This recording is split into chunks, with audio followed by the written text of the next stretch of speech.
What is the difference between what you do today and what you thought you would do?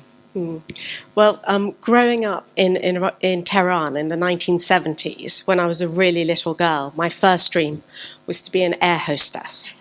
And when I told my father, he asked me, he said, why? And I said, because I wanted to travel and see the world. And he said that he thought that being an air hostess was being a sort of a waitress in the sky. And if I thought that that wouldn't make me happy, I should think about what might make me happy, become successful, and then I could see the world. Having had that chat with him, I decided against being an art advisor, air hostess. And but to be honest with you, like quite a lot of people, I never really dreamt that I would be doing what I'm doing today. I just hoped that I would do something that fed sort of the creative spirit in me. And I fell into the art world completely by accident, and I fell in love. And what happened is I then spent 19 years at Sotheby's working in every major division there. And I rejected a graduate placement at a major advertising agency in London to do that. And to a large extent, what we all do is quite a dream in the world of work, but it's also quite a nightmare in the world of work. And, did I ever dream that I'd be a CEO of an art fair or launch a major CRM program for an auction house or even run my own business? I didn't, to be honest with you. But I'm really pleased that I did. And to answer the dream question, I think with all the travelling that we all do, the body clock isn't quite working. And there isn't much sleep. So sometimes there isn't a lot of dreaming anymore. But it's still brilliant. Jasmin, I need to ask you your question, which is, talking of dreaming, complete the sentence, I'm dreaming of ... Lots of things to do with warmer weather might come to mind. Yes. But I'm dreaming of a world where the issues surrounding gender inequality, and I mean on both sides, are no longer a topic of discussion, that we have overcome that point. And we at Pelham are currently working on supporting the Professional Women in the Arts organisation in New York, who are doing a salary survey. And it is the first of its kind in the industry, and the aim is to create more transparency, which I'm sure we can all benefit from. The survey will be released on the 6th or 7th of June, so something like that. The We're waiting before. to see what the strategists can do on the dates, but that's kind of the plan. So, and I wanted to give a quote from Chimamanda Ngozi Adichie's book, We Should All Be Feminist. Gender matters everywhere in the world, and I would like today to ask that we begin to dream about and plan for a different world, a fairer world, a world of happier men and happier women who are truer to themselves. That's brilliant. Not my words.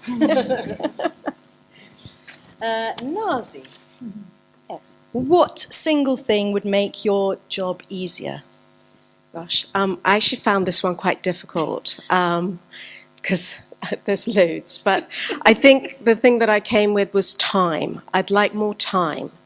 I've only just learnt to say no to things, and it's a real gift to have time and to be in the present, and not to be sitting here thinking about whether my daughter's doing her studying or what I've got to do tomorrow, and just really enjoy it. And for me, it isn't really about balance.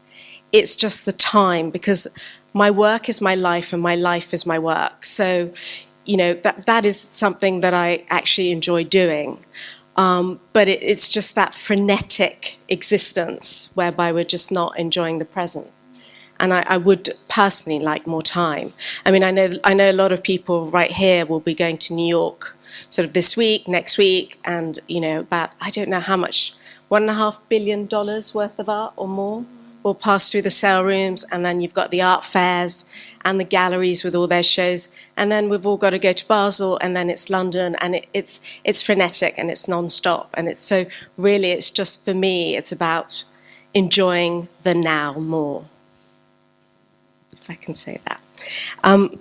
Jasmin, if you could have any artist's work in your collection, what would it be and why? Well, naturally, this was a very difficult question to answer.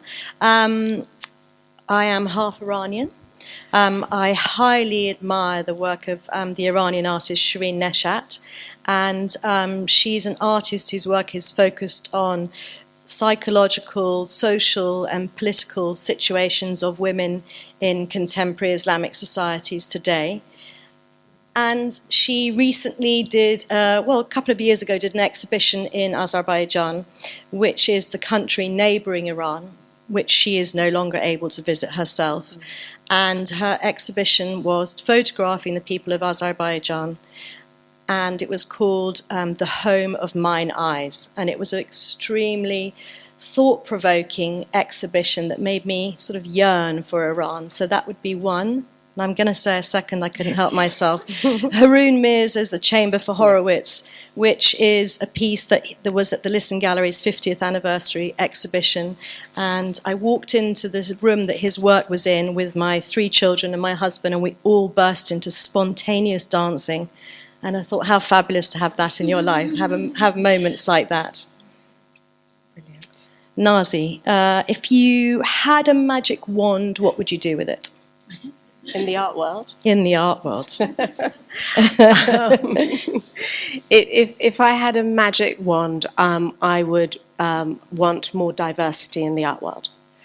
I think that art, as in life, it can be quite divided at the moment, but I also think that it's an incredibly powerful tool for change.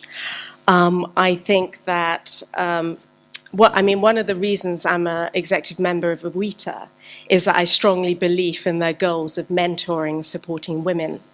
And I think that women should be kind to each other. I think we should support each other. I don't think it takes away from us getting on or from being leaders. I think the voice of some is always greater than the voice of one. And I would just like to see more tolerance and more acceptance and respect for diversity. I've had jobs where I've sat in boardrooms and ran board meetings, and I would really, really like to see not more visions of me, but more differences around the table, instead of being the only female sitting at that table. And I think that would be my one wish that I would like. If I had my wand, that's the one thing I would really love to do. Great. And Jasmin, your final question. If you could work with I said you wouldn't be rushing us off the stage. We'll get on and off quickly. I'm so impressed. If you could work with anyone in the art world, who would it be and why? I love working with small independent arts organisations that are nimble and that are able to kind of pursue their mission without being hindered by so many things.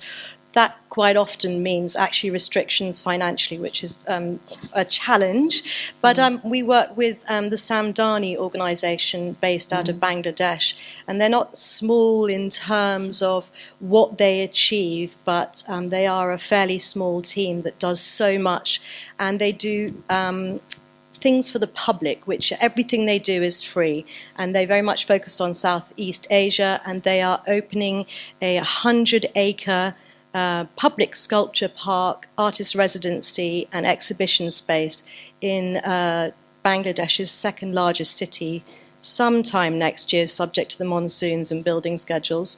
And the organisations like Koyo Kuyo's Raw Material in Senegal, who are doing such great things and giving so many young African artists platforms, or artist residencies all over the world, which are so effective today in giving so much opportunity to artists. So my dream is to continue to work with more organisations that give the opportunity to artists to actually produce the work so we can all work in this world.